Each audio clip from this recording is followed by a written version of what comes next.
for International and Public Affairs at Brown University. It's my pleasure to invite you all to what is the third in our series of talks by our affiliated faculty. And this morning, the person who is going to speak about her work is Professor Dixa Ramírez D'Oleo. And the title of her talk is Indolence, Insolence, and Blackness in the Hills.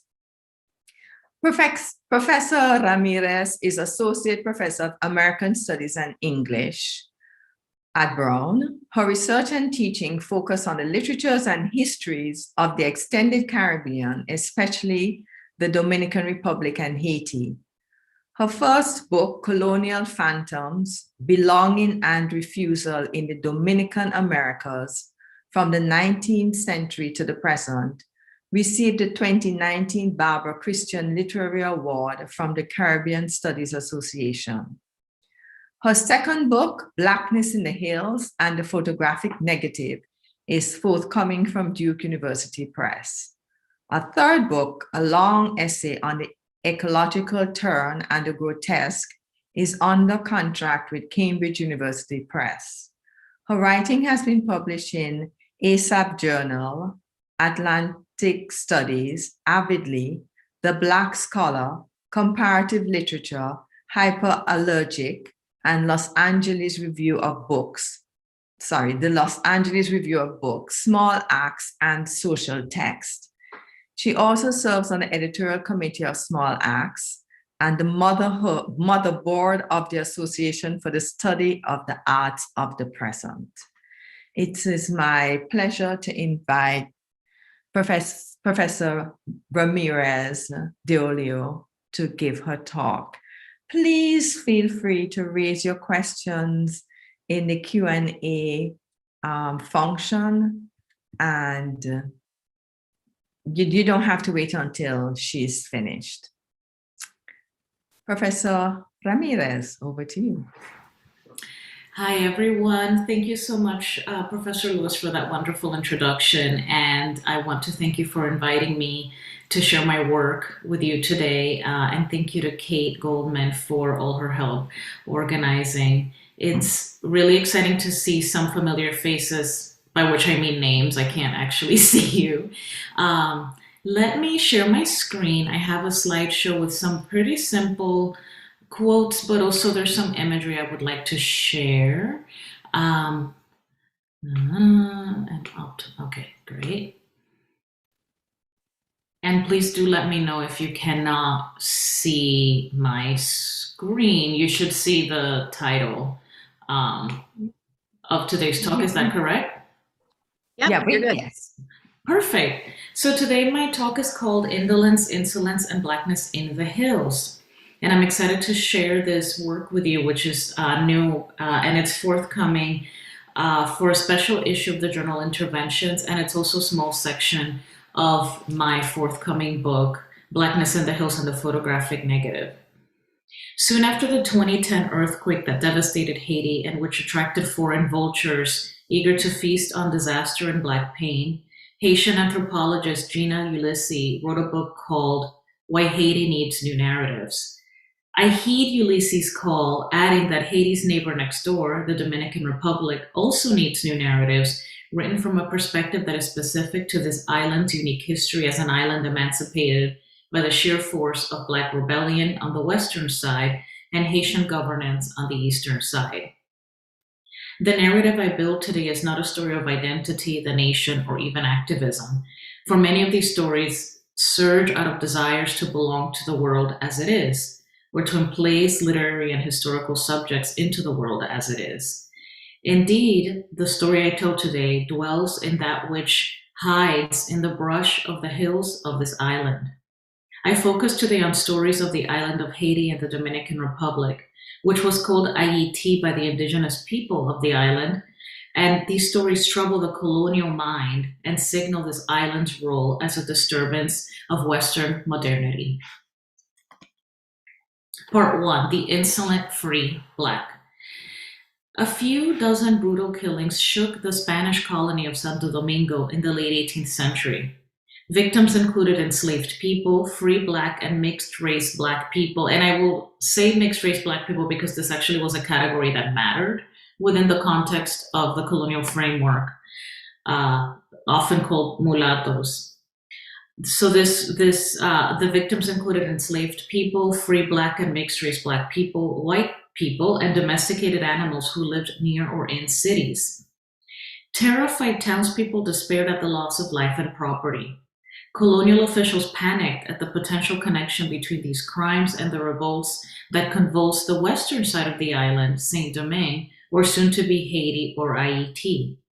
In fact, Spanish colonial authorities could not send the men necessary to guard the border against potential spillover from next door because men were needed to look for and protect women and children from the killer.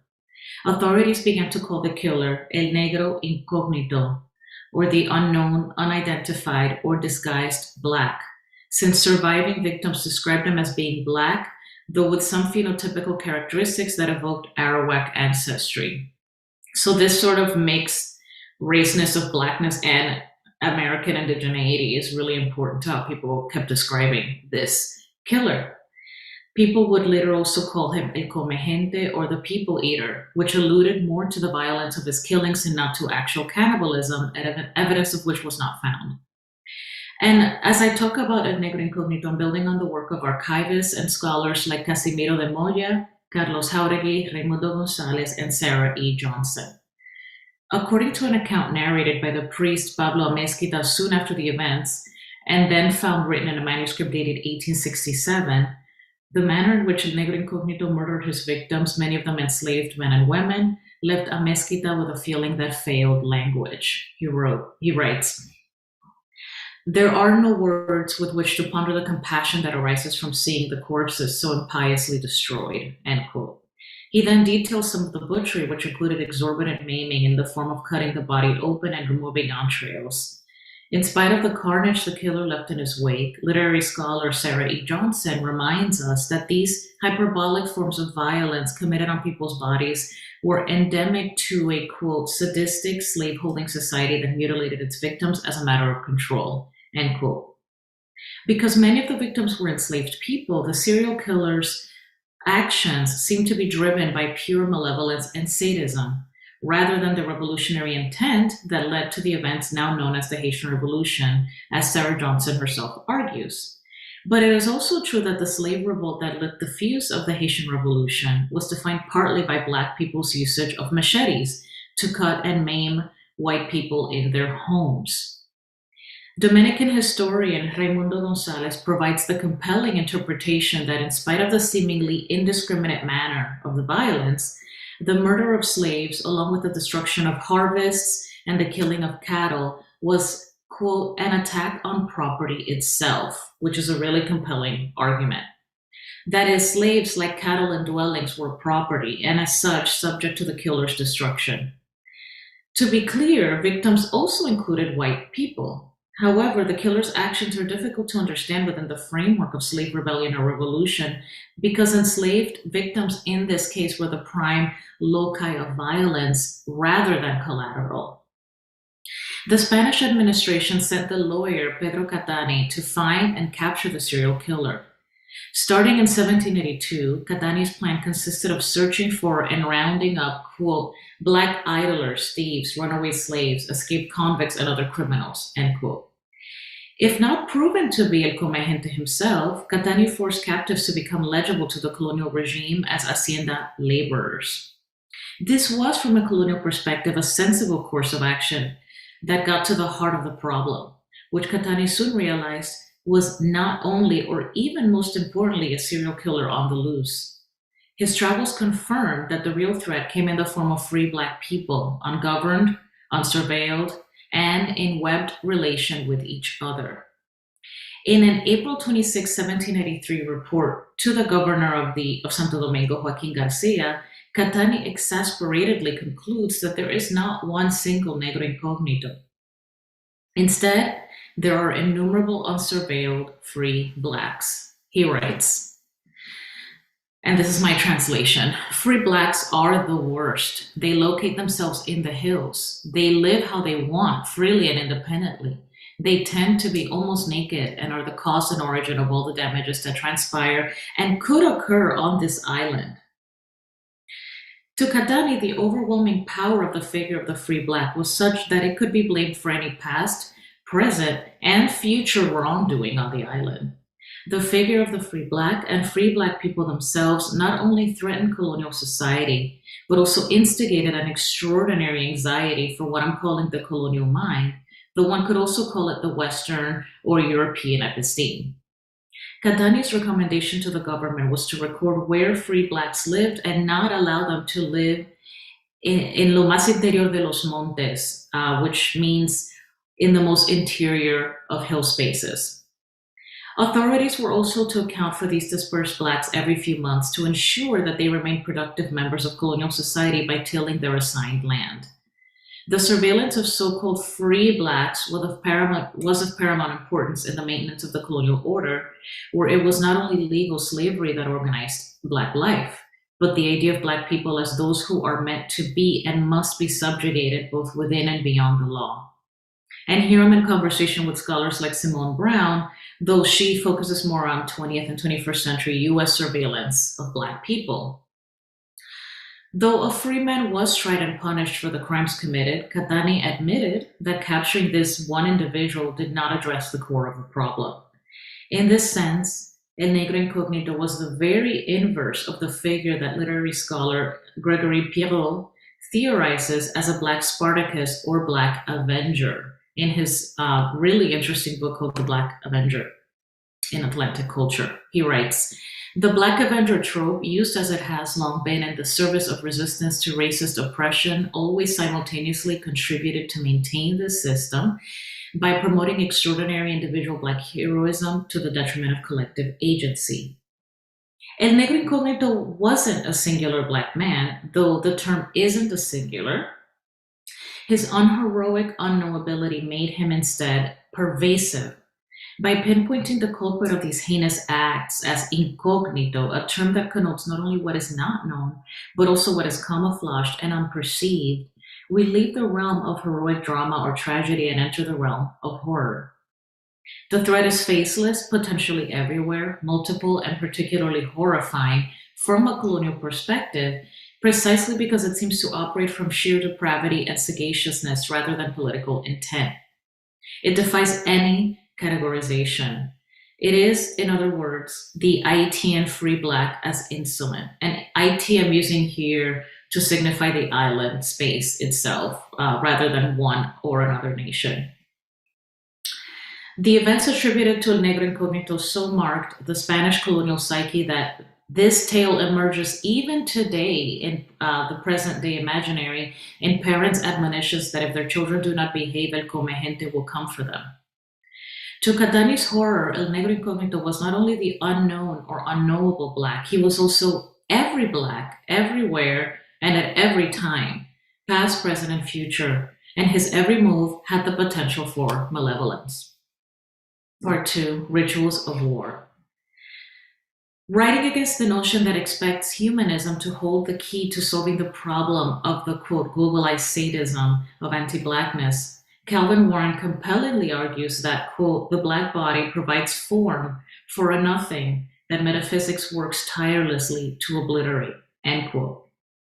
And Calvin Warren is working in a metaphysical, philosophical tradition. Thusly, the Black person must endure what he calls a metaphysical holocaust in the face of the world's impossible desire to destroy its terror of the abyss. Frank B. Wilderson calls this, quote, spectacle of violence against Blacks a, quote, ritual of healing. And Tiffany Lethabо King uses the term bloodletting to describe the violence against, quote, Black and Indigenous communities since 1482. More directly, I think of Ritual after Colin Diane, who argues that, quote, rituals considered otherworldly, primitive, irrational, and superseded maintain their presence in what we consider our truly civil and modern society, end quote.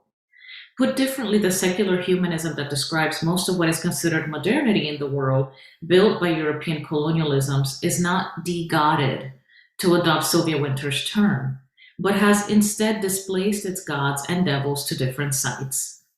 In many ways, secular humanism has moved, quote, the devil, to the realm of that which should be repressed, but which nevertheless reemerges in symbolism as attached to Black objects, spaces, symbols, animals, and of course, people.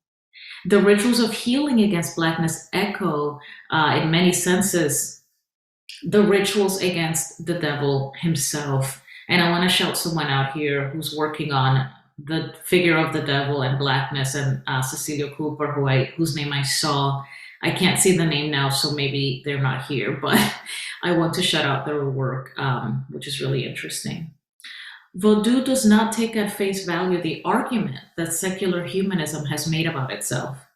Vodou, in particular, the branches that interest me here, which are a set of spiritual militant practices born in the island of Haiti from African and Taino indigenous Maroons as a response of rage against colonialism, rightly assumes that European modernity as based in Christianity has always served its gods, whether they come in the form of saints or in the form of capitalism. What I consider here is how the symbols associated with Haiti and Vodou, especially stereotypical and racist images, instantiate precisely the power of certain nations of Vodou as tools of spiritual warfare that harness and instigate white fear of that which it tries and persistently fails to repress, the devil and the abyss. The abyss and darkness, though seemingly transcendental and universal ideas, have attached themselves voraciously to the bodies of Africans and Afro-descended people. Metaphoric as some representations of the Black Devil or Black Knight might be, the collapse of evil with Blackness and Blackness with Afro-descended people is almost total in every realm of European thought. What happens when we dive into the darkness and all that it might signify? We might find that this darkness is textured and even prismatic. We might find that it is not the absence of light, but the complicated communion with that which secular modernity has repressed, the godded earth and the habitual communication with the liminality between life and death. I build on Colin Diane's treatment of Vodou as, quote, intellectual puzzlement, the process of thought working itself through terror, that leads Diane to claim that Vodou practices must be viewed as ritual reenactments of Haiti's colonial past, end quote. And I'm also really indebted to the writing of Haitian anthropologist and Mambo or Vodou priestess Rachel Beauvoir Dominique, who actually is the daughter of the grand priest of Vodou, Max Beauvoir.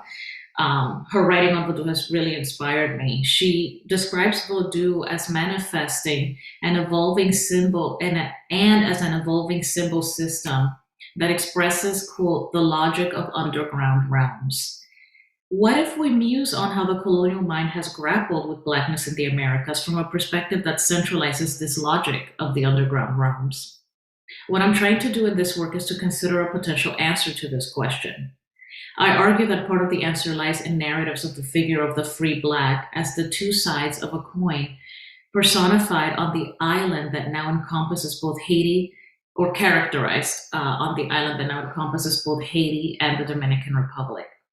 On one side of the coin is the insolent free Black who laughed in the face of colonial common sense through seemingly exorbitant physical and geographic movement. On the other side is the indolent free Black whose stillness is suspicious and seems to hide malevolence. The fear of the free Black is particularly pronounced in relation to Haiti for the obvious reason that Haiti was a nation born out of slave and maroon revolts. Moreover, the oft-repressed eastern side of the island, the Spanish colony of Santo Domingo, present-day Dominican Republic, had a majority or a large portion of Black population free Black population, starting at least as far back as the 17th century. Due to its marginal status as an impoverished Spanish colony, the oversight and control of this free Black population was relatively scarce. Pedro Catani and other Spanish colonial representatives had a slight problem when trying to find a negro incognito. Spain's neglect of this backwater colony meant that the population of Santo Domingo was composed of, depending on the source, around 1/3 to at least half free Black people who lived distantly from the centers of power. This is all the way from the 17th century or the 18th century. This is not to paint an idealized picture where free Blacks enjoyed whatever freedom in a slaveholding society could possibly mean, but rather that the quotidian terrors of surveillance and punishment so necessary to maintain colonial order had not been pervasive on this territory for centuries by the time Katani arrived. And this is a map of the island around the time, just a few years before the events of El Negro Incognito. The region that Caribbeanist historian Ann Eller calls the Center Island, which is geographically located in what is now the Dominican Republic, exemplifies this ecologically in place site of Haitian subterfuge. It's that region I circled there. There, especially at the region of the Bauruco Mountains, fugitives from both the French and Spanish colonies fled for centuries, a practice that started with the Taínos who instigated the first rebellion against European colonialism in the Americas. The Bauruco Mountains and the other areas that together comprise the Center Island pulsate with the underground realms of Vodou, as it provided the nexus for the militant Loas, or the gods of the Vodou pantheon called to help during revolts. The region, which includes mountains, caves, deserts, savannas, terrain considered inhospitable to the colonial enterprise, helped obscure and host maroon and unsurveilled free Black movement and activity. I actually really like this map because it just shows you just how mountainous this island is. And it is not a coincidence that the modern day, present day plantation system that developed in the DR starting in the late 19th century is in that area to the east that is flat, right? So this majority mountainous region was difficult to control and to maintain control over. And in fact, Haiti means land of mountains in Arawak. Echoing both the indigenous Arawak name for the island and the Creole name for the nation on the western side, I use the word Haiti to designate the geographic and imaginary spaces that elude the border. The word means mountainous land in the Arawak language of the indigenous people of the island and evokes well my usage of the term the hills to describe those spaces in which European settlement has not leveled what sprouts beyond its common sense. And my intention here is not to sidestep the very real nation state of Haiti or Haiti, but to use a somewhat imperfect placeholder that for the most part does not obviously repeat the constraints on imagination and lifeways of the colonial mind. The hills, as both obfuscating ecology and imaginary of subterfuge, is the realm of the Haitian free Black. The unruliness of the hills manifests as lands difficult to manipulate for capitalist production and profit, including wet swamps, dry savannas, and rocky mountains. And a cenote, by the way, is a water hole that is really beautiful. They're very, very beautiful and jewel-like, and they dot this savanna landscape, and they lead to underground riverine realms. So I find that particularly evocative of some of what I'm talking about. As other scholars have shown, however, this ecological unruliness, the land's unwillingness to yield to capitalist progress, has hosted Black indigenous and Black indigenous subterfuge throughout the Americas. Those who want to flee so-called modernity, the surveillance of various authorities, and forced labor laws and other forms of white supremacist violence have fled into the hills, El Monte, Les Morts, Le Grand Bois, La Manigua. I prefer the term the hills over a term like Marronage because what I'm discussing is more elusive and broader than those who were denominated Maroons. However, by using a term such as the hills rather than, for instance, fugitivity, I retain the relevance of geography and topography so entwined with the survival of the free Black person seeking to avoid colonial oversight. These Haitian hills lurk in the recesses of the colonial mind, even more horrific to it than the comprehensible narrative of slaves rebelling against their masters. And I heed the scholarly cautions against exceptionalizing Haiti. Michel Robtrio, for instance, critiques the long-term impulse to render Haiti special, which obscures hidden agendas that are, in short, racist and imperialist. Carlos Jauregui, writing about El Negro Incognito, argues that Haiti and the Haitian Revolution have been, quote, the object of a historiographic conjuring, end quote, which he notices evident not only in historiography, but also in literary representation that, quote, rendered and still render Haiti a collection of horror stories and stereotypical images, end quote. I note these Marxist cautions as they apply to the countless narratives that otherize and indeed demonize Haiti, and which have helped abet anti-Black imperial discourses and military aggression. And I offer another caution. Understandable attempts to right the wrongs of anti-Blackness in myriad intellectual and political traditions that demonize Haiti cannot also be accompanied by the refutation of the spiritual and non-Western common sense elements that also thrive there. In other words, the revolutionary figures Francois Macandal and Boukman were also connected to Vodou, broadly speaking, is not something to dismiss. And I want to note that Cedric Robinson also sort of dismisses that spiritual element of the revolution.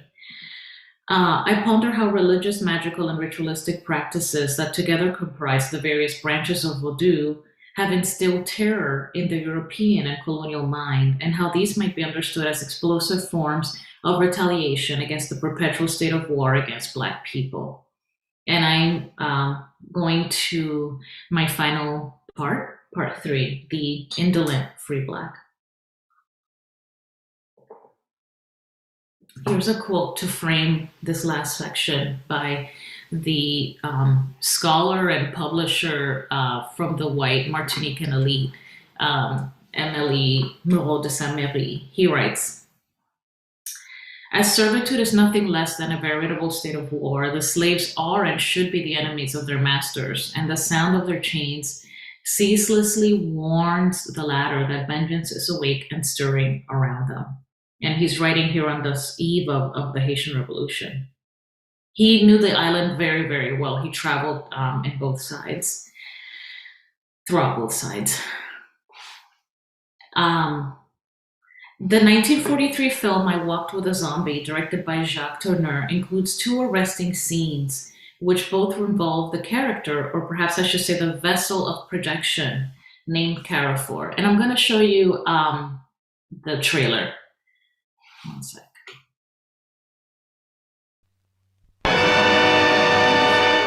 And out of their West Indian island comes a tale of terror and voodoo, of witchcraft and zombies, and all the weird black magic that the white man seldom sees.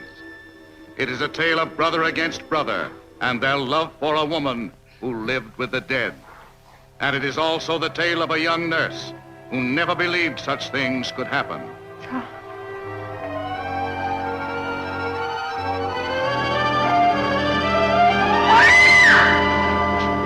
Are you trying to tell me that the voodoo priest could cure Mrs. Holland? Better doctors. Don Paula, this woman is ill.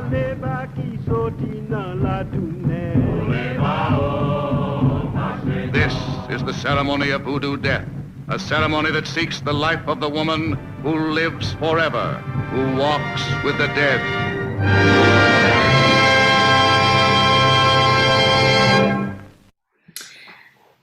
So, although the musical traditions and other signifiers throughout this film evoke stereotypes of Haiti, the island setting is called Saint Sebastian. So it's a very thinly veiled representation of Haiti, and it was in fact based on a story by a female journalist who traveled to Haiti and wrote of her account of encountering a zombie. Carrefour as a name, as well as Carrefour's position at a crossroads guarding the road at night, recalls the Loa of the crossroads himself, Cafu, a creolization of Carrefour. And this is the character as we first encounter him in the film. Rachel Pouvois-Dominique describes Cafu as the Loa of the abyss, quote unquote, that is a necessary prelude to take off in the Petuo branch of Vodou, which most scholars agree is associated with the Loas who represent and encompass the rage against enslavement and colonialism. It was, in fact, a Petuo ceremony where a black pig was sacrificed that is credited with lighting the fuse that would start the Haitian Revolution. It is also Petuo that is associated with the Vodou practice in the Central Island region I pointed to above, meaning it is Petuo that is the branch of Vodou that Dominicans more likely practice rather than the other branches of Vodou. And finally, the black pig is significant in that the eastern side of the island, what is now the Dominican Republic, was dominated by people who lived by an economy of people who lived in the hills, living precisely from the hunt of wild black boars, and these people were called monteros. Betuo, in other words, is at the heart of the Haitian hills as that which transcends the imposed border and which also defies conversations about Haiti and the DR that rely on the nation-state model and discussions of nationalist and even ethnic identities. But the film certainly doesn't get at any of these complexities. To begin with, Carrefour here, whom you see, is not a Loa, but a zombie, controlled by the voodoo priest. To be clear, the Haitian zombie on which the idea of the zombie in Hollywood is based is a person who becomes a zombie through the creation of a concoction by a knowledgeable practitioner who focuses on the left hand of voodoo. The Bokor does this in order to control the person in perpetuity, and many have rightfully described the state of the Haitian zombie as echoing the state of enslavement. In this scheme, the Haitian zombie is seen as a victim rather than as a monster to be feared. So this is an important distinction between the Haitian zombie and then what would become the zombie trope in films like Night of the Living Dead, etc. Returning to the film, the two white women who encounter Carrefour as they cross a sugarcane field at night are Jessica Holland and her nurse, Betsy Connell, the nurse has been summoned from Canada by her husband, Paul Holland, to tend to his wife, the titular zombie. So I Walked with a Zombie is alluding to the white woman zombie, not Carrefour, which is interesting. With the directions of Alma, the black maid at the Holland household, and the talismans she attaches to their lapels, the two women can safely cross into the sanctuary of the Ungan, or voodoo priest, during what the assumed viewer would consider a voodoo ceremony. Betsy is motivated to attend the ceremony to find a cure for Jessica's state. Betsy and the viewers encounter Carrefour bare feet first, and her gaze follows that of the camera as it pans up along the formidable figure of a tall, black, and bare-chested man. And I think there was a very short clip of that in the trailer. Carrefour echoes descriptions of El Come Gente in some respects, who was described as usually naked or semi-naked, lacking in any language proper, and always emerging from the wilderness or foliage that will again hide him. And Carrefour doesn't say a single word throughout this film. So he sort of is beyond language or underneath language or before language. He doesn't seem to register the two women as Betsy stares at him with shock and awe. His face remains completely still and placid. He is almost gently smiling. His eyes, however, are uncannily and grotesquely flat and unseeing.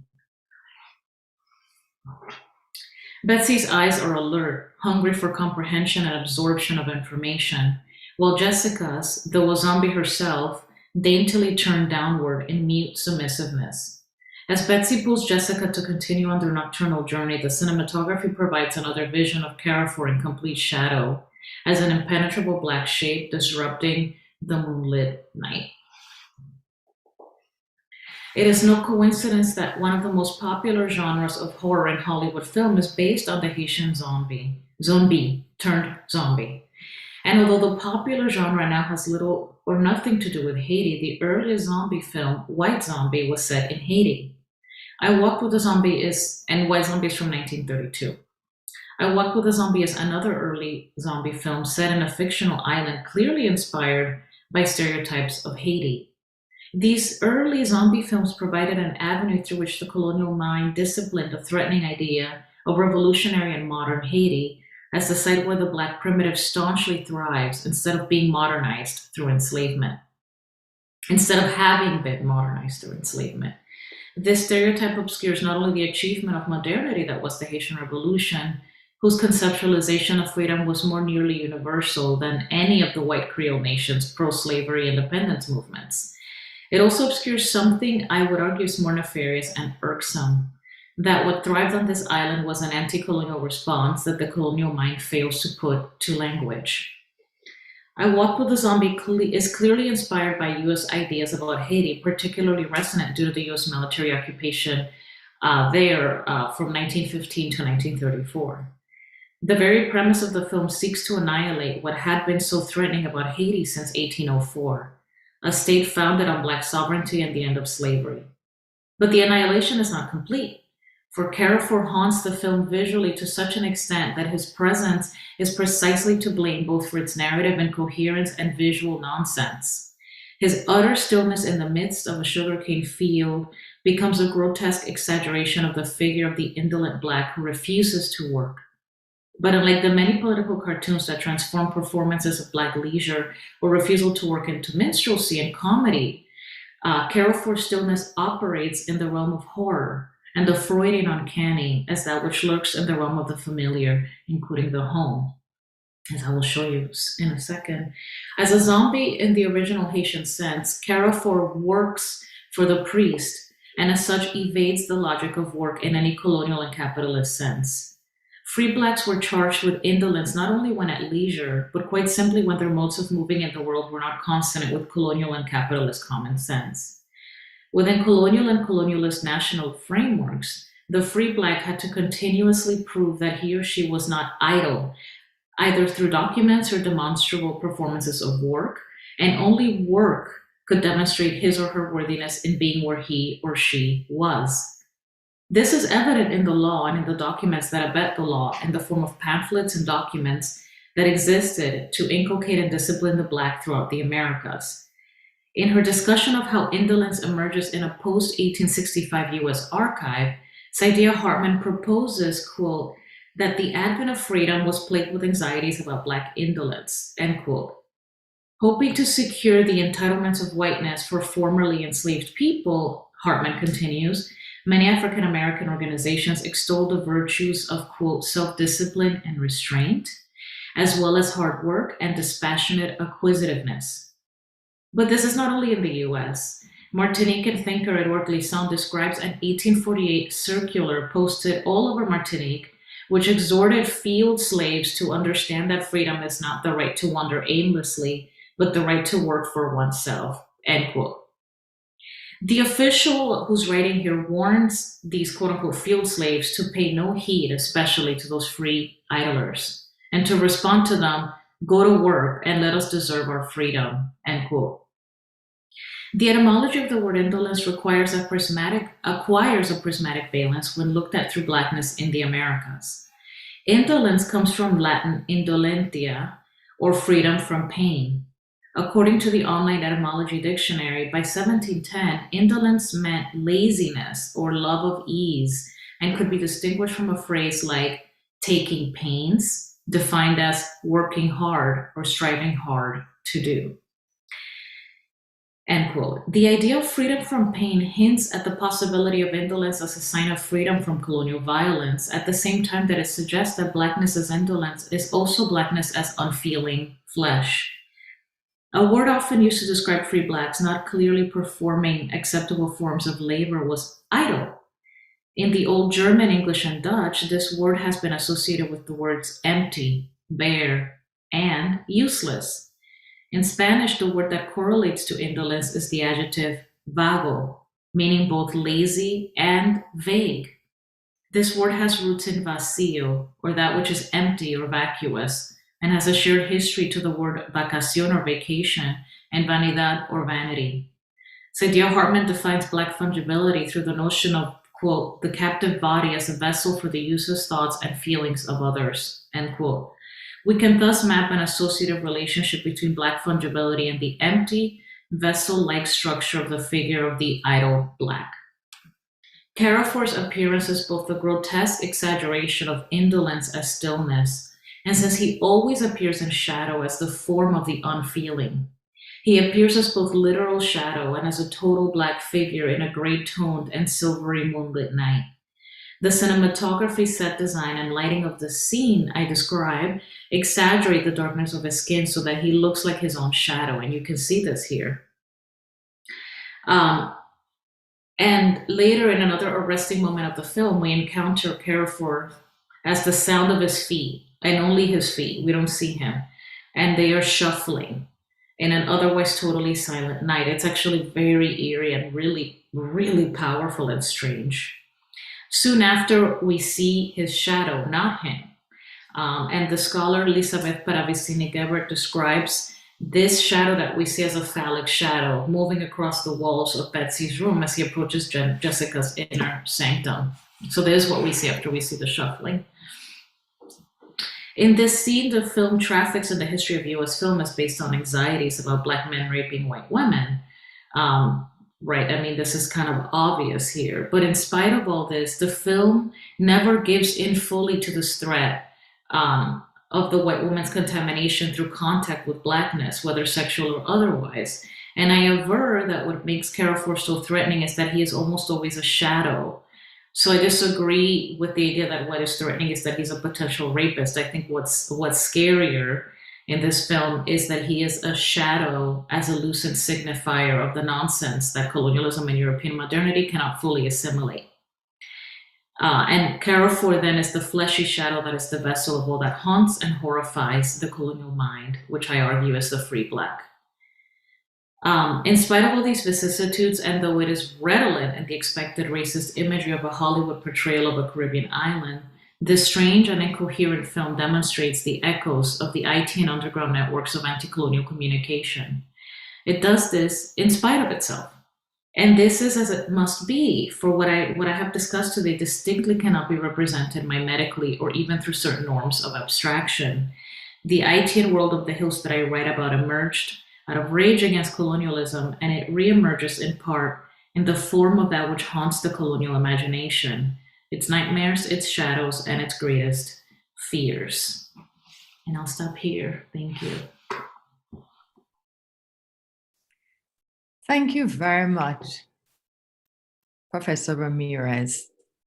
Okay, and we are now for this really fascinating and multifaceted talk. And we now welcome your questions and comments. While we are waiting for our audience to gather their thoughts and put them in writing, I just wanted to, I like the image of the unruliness of the hills. Mm-hmm. And I found the juxtaposition of the hills and what the hills signified, a place of escape, creativity, these threatening free Blacks juxtaposed against the zombie in the fields. And I'm assuming those are sugarcane plantations, which would be on the flats, as places that are acceptable to white people because they are taking walks, at night in the in the cane fields in the flat, whereas the freed Blacks in the hills are unreachable, untouchable, threatening, whereas in a sense, the zombies are controlled and contained. I found that a very fascinating juxtaposition.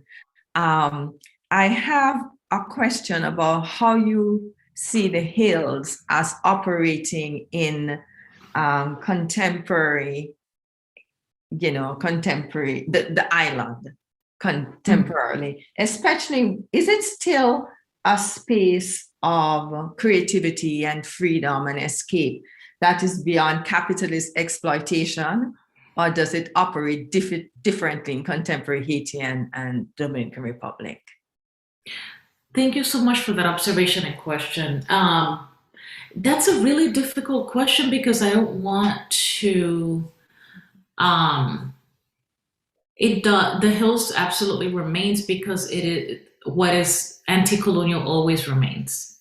It is always there in some form.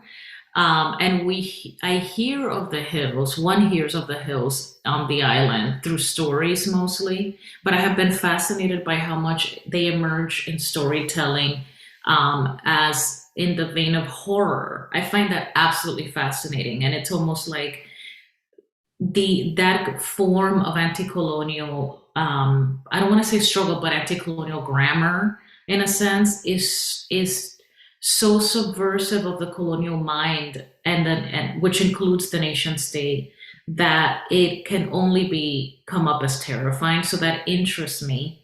And I think that, but I do think that it becomes more difficult for the hills to sort of instantiate for lack of a better word, for the simple fact that now there's just more surveillance over more places. So what a central component of the hills is to evade surveillance, to evade capture, not only literal physical capture, but also capture by the imaginary and discursive capture. And that has become increasingly difficult. But I will say that speaking with some Haitian scholars, there are ways in which there are certain religious and spiritual practices that to me evoke this kind of militant hills that I'm talking about. Because it's also not, what I'm talking about here is also not only escapist and beautiful, it's also war. It's literally a state of war. And that's part of what I'm retaining, that element of horror and fear that is militant. And the way that fear, I argue, in some branches of Vodou, and some arts of Vodou, actually, there's art that accompanies Vodou that that makes use of others' fear, right, to terrify in an act of war. But there's a lot more of thinking I have to do. Okay, thanks. So there are some questions here. PJ Moisette says, thanks for the presentation, extremely engaging. My question relates to the Hollywood film industry. It's a fact that Hollywood industry is extremely liberal, from actors to writers to studio executives, yet the films currently being made in the same manner that the film you shared continue to racialize and marginalize people of color, in addition to often limiting the representation of racial ethnic minority filmmakers and actors. In your opinion, why do you think Hollywood does not get it? Or better said, how can people that claim to be liberal yet promote an industry that is separate and unequal? PJ. Thank you, PJ. I mean, I think I'm going to oversimplify the answer, but the answer is kind of simplistic, and that is because Hollywood is white supremacist and anti-Black.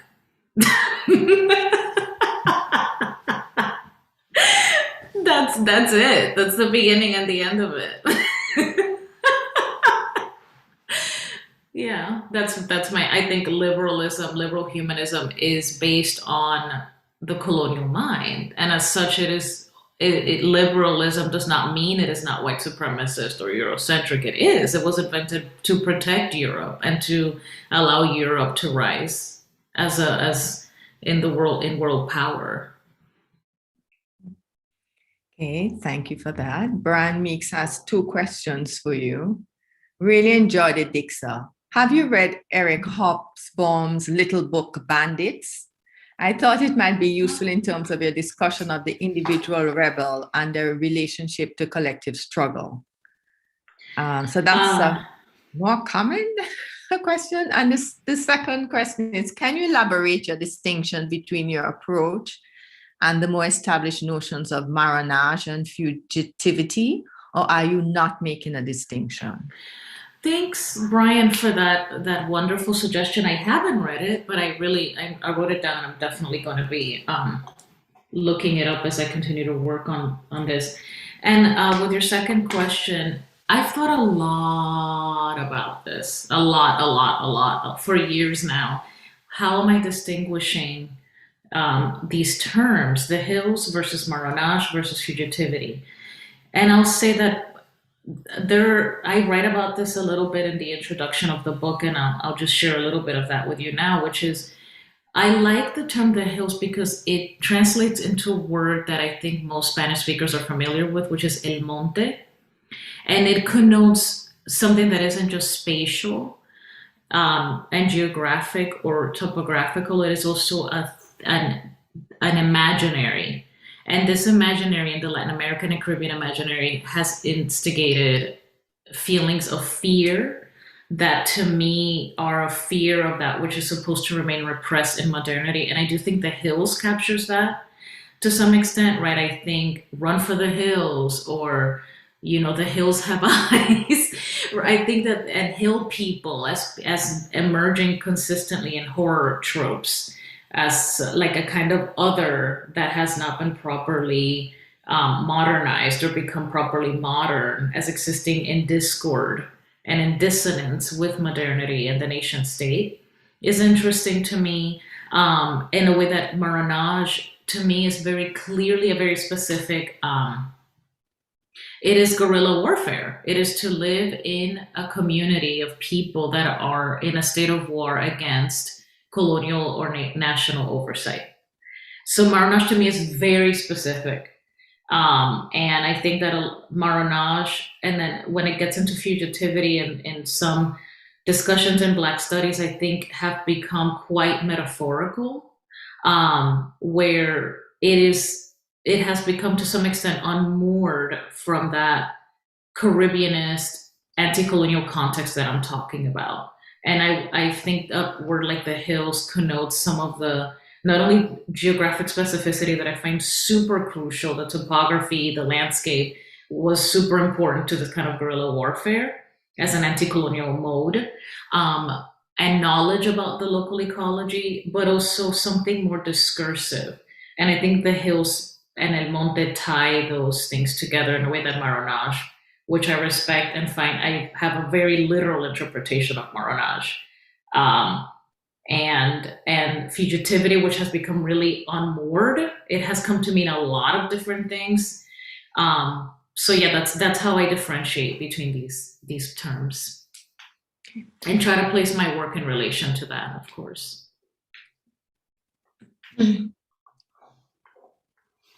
Okay.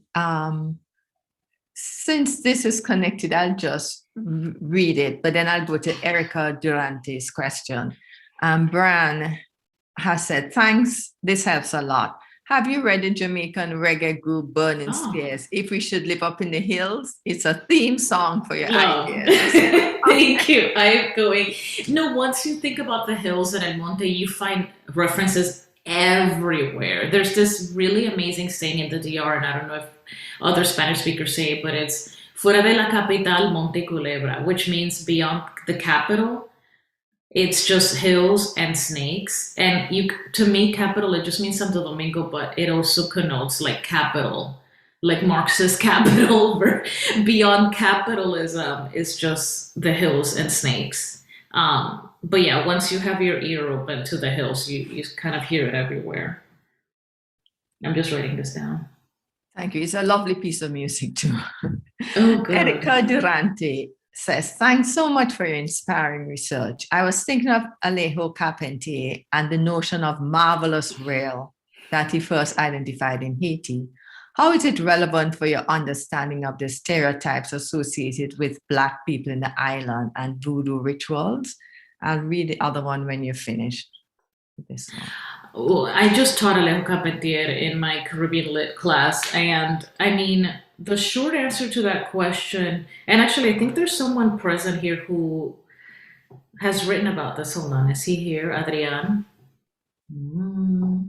Is Adrian here? Yes, Adrian wrote something really smart about this, and I'll just say that Alejo Carpentier was inspired by Haiti and the Haitian Revolution, but the book is extraordinarily stereotypical. And I'm not surprised that he was inspired precisely by Black anti-colonial modes of being in the world rather than other forms of anti-colonialism, because there's something more complete about it, right? It is the Haitian Constitution that says, from the very first line, slavery is forever abolished. And this is in 1804 or 1805, when slavery was raging all over the Americas. So it's not surprising that it would be the Haitian Revolution that would inspire him to think about something that he would consider universal, but at the same time, the specificity of anti-Blackness is something he completely misses. Yeah. Great, thanks. Can Erica be promoted as a panelist so she can ask a question? Is that possible, Ellen? Sure, hold on one sec. Great, thanks. So Erica, I'd let you ask this question. If there's anybody else who wants to ask a question or, interact with Dixa, please let us know. I think that's, better than me trying to read these questions. over to you, Erica. Hi, Erica. Thank you very much. Thanks, Adriana. I will read about what you wrote on Carpentier too. So my question was about the cenotes, and I wasn't aware of the fact there were cenotes on the island. I know like Mayan cenotes, like more Yucatan Peninsula and Guatemala.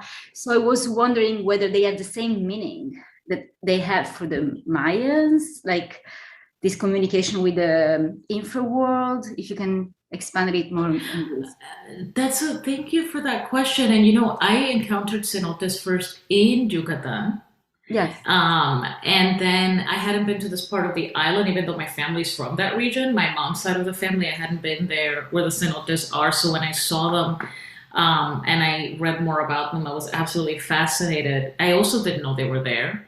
Mm-hmm. And the way that I'm thinking of them and how I talked about them in the talk is more how I'm metaphorizing them.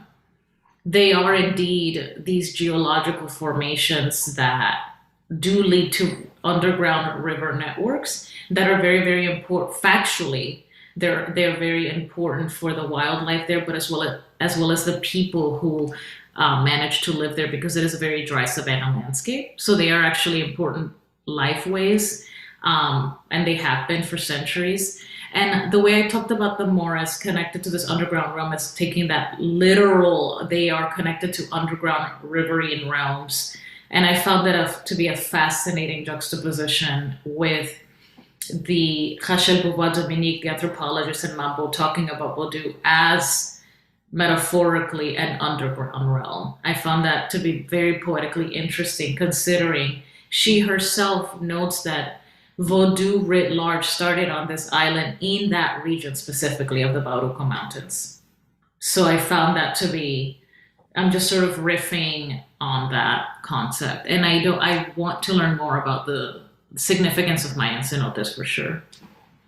Right. Because that culture was connected to some extent, right? This indigenous culture. So I wonder if there was some overlapping significance. But caves were extremely important to Taínos, extremely.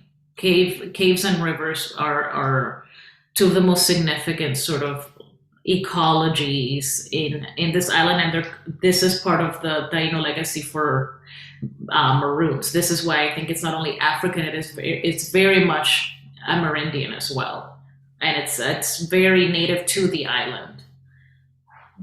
Yeah, and I think we also find some similar patterns also about indigenous people, like in the Andes, where altitudes on the one hand, and then also caves, and then mines later on. I mean, will become also like sort of islands of like protective islands, right? From explorers or colonizers. Yeah, and it's almost like these ecological formations that are precisely anathema to the colonizer, because it's like, well, how are you going to level? Like, there's no gold here, or we can't like plant a bunch of sugar here. It literally does not. It becomes exactly the place of where indigenous and then Black maroons could live away from surveillance and make the other kinds of lifeways, and also live from the land differently than the way European colonizers thought land should be used agriculturally. Brian, I see you have a comment here. Would you like to be elevated to this panelist so you can raise it? The comment. In the meantime, Adrian says, thank you, Dixa. He said no. Oh, he's thank gone. You, Dixa. Amazing. And for this important discussion, Erica, I have to head to class. Looking forward to continuing the conversation offline. And Brian's comment is also in Jamaica, though not called cenotes, but there's an area called the Cockpit Country, that provided the geographic relief for the Maroons to survive and their ability to battle the British to a truce and treaty, which brings me back to my question of whether these places are still outside of capitalist exploitation, because right now there's a struggle in Jamaica to stop the government from allowing permits to explore for bauxite and other minerals within the cockpit countries. So as technology advances, as more accessible deposits of ore and other minerals are drying up, then I think the hills are being opened up increasingly as a site of capitalist exploitation. Absolutely. No, sorry to interrupt. I was going to add someone else who I'm thinking with a lot is Kamal Brathwaite and his struggles in his last years to protect his land, cow pasture, which he saw as he wanted to make it a kind of artistic maroon space, not necessarily literally maroonage, but certainly a space that where Black people could live in subsistence, right? And kind of away from this form of capitalism and surplus. And he failed. I mean, in the sense that, I mean, in one sense of failure, which is that the government, I think they wanted to take it over. At first it was for an airport road. And he was like, why do we need more airport road? And I think later on it was to build condos that were going to be sold to people to foreigners, right? And for foreign capital. And so absolutely that it becomes very depressing. And then when we factor in climate change and the inevitable rush from the courses, then we're headed to the hills. So. And that's why I'm someone who in my work, I can't find prescriptions or solutions because I'm always interested in complicating things. I'm a lit person. I'm not going to solve any problems anytime soon. But I am really inspired to think with artists who I think are whether writers or choreographers. I'm thinking with a choreographer, Ligia Lewis, who's from the DR but based in Berlin, and how this idea of the hills is reflected or instantiates in artwork. Maybe not in the physical material realm, but in an imaginary realm. And I'm thinking through that, how that emerges in those spaces as they continue to be obliterated in material reality. Yeah. Brand should have being allowed himself to be promoted because he's saying, indeed, thanks for raising what were you saying? Yeah, I don't know why he should be here having a discussion. Erica wrote something. Yes, I'm writing it down. Morros and Cerros around this. Yeah. I mean, the idea of El Monte in connection and also not in connection to Maronage is something that even though I'm focusing on Haiti and the DR, it is something you find throughout the Americas, including the US. Though in the US, I think this space has been really repressed in US imaginaries. But I focus on Haiti and the DR because it was the place of Haitian Revolution and it becomes shorthand, the Haitian Black, it becomes shorthand for all that colonialism is terrified of. Insurrection, right? And so how does Haiti as an island tap into that fear? It really fascinates me. Esther Whitfield has a question. Thank you so much. Hi, Esther. I'm really interested in how you think of El Monte, and I'm wondering how Lidia Cabrera's text El Monte and its detailed ethnographic description of religious practices relates to spatial questions about El Monte that seem so important in your work. Also in Cuba, La Loma and El Monte seem to be words for the hills with different cultural connotations. Do you see this elsewhere? Yeah, thank you so much, Esther, for that question. Yeah, I am absolutely very aware of Lidia Cabrera's work, and I'm interested in it, and I find it curious how I'm more interested in, rather than her descriptions of El Monte, even though in those descriptions it also becomes clear that this space is not only literal and geographic, but also a religious, spiritual, imaginary that taps into something that is not European. So that is very much consonant with everything I've been thinking about.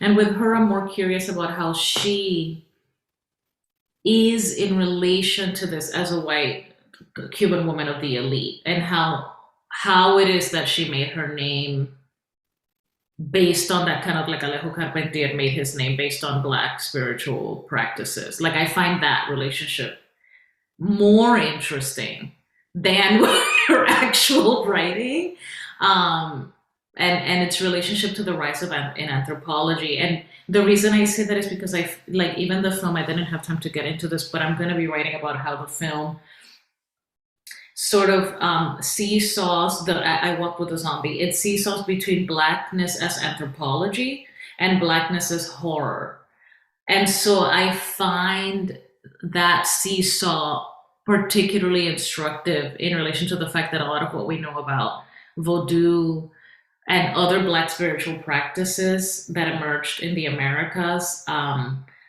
we necessarily know them, unless we're practitioners ourselves, we know them through anthropology, and we also then know them in horror film. So I find that fascinating, the fact that Afro-religious practice emerges in these two genres. But that's a very impartial answer. But yes, I am thinking with Lydia Cabrera, but maybe not maybe not directly, maybe sideways. And yeah, La Loma, I haven't heard La Loma. I'm not familiar if La Loma comes up in the way I'm thinking of, but I think about, I define in the book how I mean the hills or El Monte differently than words like El Campo, for example. Or La Montaña and other terms like that, because those, El Campo to me signifies like a rural idol, like something that has been dominated already and controlled. And El Monte is beyond control. It's exactly what you cannot control.